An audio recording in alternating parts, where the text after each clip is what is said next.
Bonjour à chacune et bonjour à chacun, voici le texte pour dimanche prochain. Nous serons dans l'évangile de Jean au chapitre 20, les versets 19 à 31. Le soir de ce même dimanche, les disciples sont réunis dans une maison. Ils ont fermé les portes à clé parce qu'ils ont peur des chefs juifs. Jésus vient et se tient au milieu d'eux, il leur dit « La paix soit avec vous ».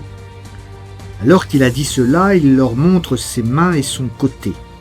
Les disciples sont remplis de joie en voyant le Seigneur. Jésus leur dit encore une fois, la paix soit avec vous. Comme le Père m'a envoyé, moi aussi, je vous envoie. Après ces paroles, il souffle sur eux et il leur dit, recevez l'Esprit Saint. Quand vous pardonnerez les péchés à quelqu'un, Dieu donnera son pardon. Quand vous refuserez ce pardon à quelqu'un, Dieu le refusera aussi. Quand Jésus est venu dans la maison, Thomas, appelé le jumeau, l'un des 12 apôtres, n'était pas avec eux. Les autres disciples lui disent « Nous avons vu le Seigneur ». Mais Thomas leur répond « Je veux voir la marque des clous dans ses mains, je veux mettre mon doigt à la place des clous et je veux mettre ma main dans son côté, sinon je ne croirai pas ». Le dimanche suivant, les disciples sont de nouveau réunis dans la maison. Thomas est avec eux. Ils ont fermé les portes à clé.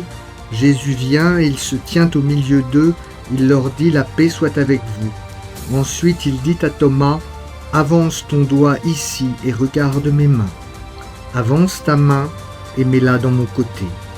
Arrête de douter et crois. » Thomas lui répond « Mon Seigneur et mon Dieu. » Jésus lui dit, « Tu crois parce que tu m'as vu ? Ils sont heureux ceux qui n'ont pas vu et qui croient. » Devant ses disciples, Jésus a encore fait beaucoup d'autres signes étonnants, mais on ne les a pas racontés dans ce livre. Ceux qu'on a racontés ici vous permettent de croire que Jésus est le Messie, le Fils de Dieu.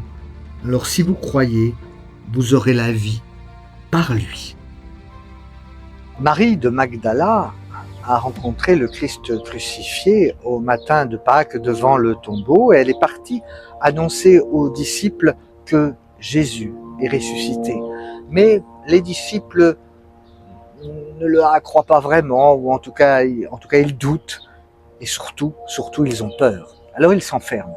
Ils s'enferment dans une maison parce qu'ils ont peur des Juifs, comme dit le texte, c'est-à-dire peur de ce qui pourrait leur arriver, et ce qui peut leur arriver, c'est la même chose que qui est arrivé à Jésus, donc ils attendent avec crainte.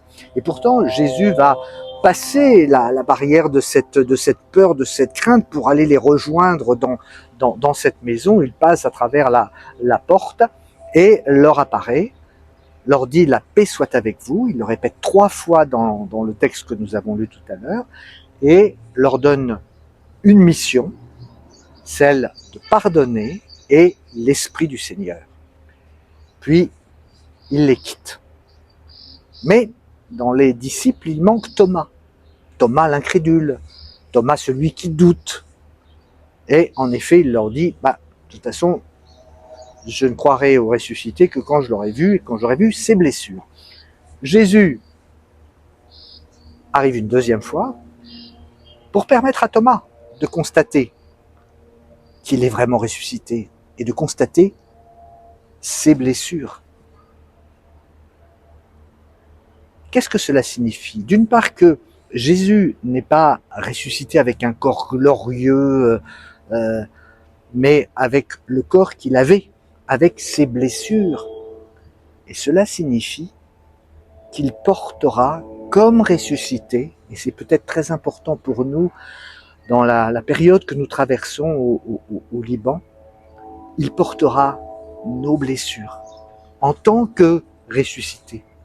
Il ne sera pas un Dieu complètement évanescent, complètement extérieur à notre monde.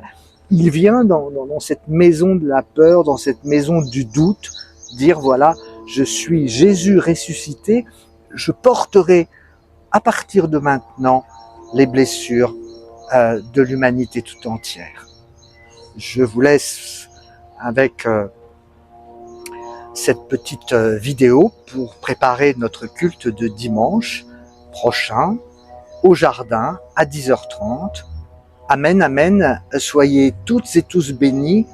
Prenez bien soin de vous et soyons toutes et tous solidaires les unes et les uns des autres.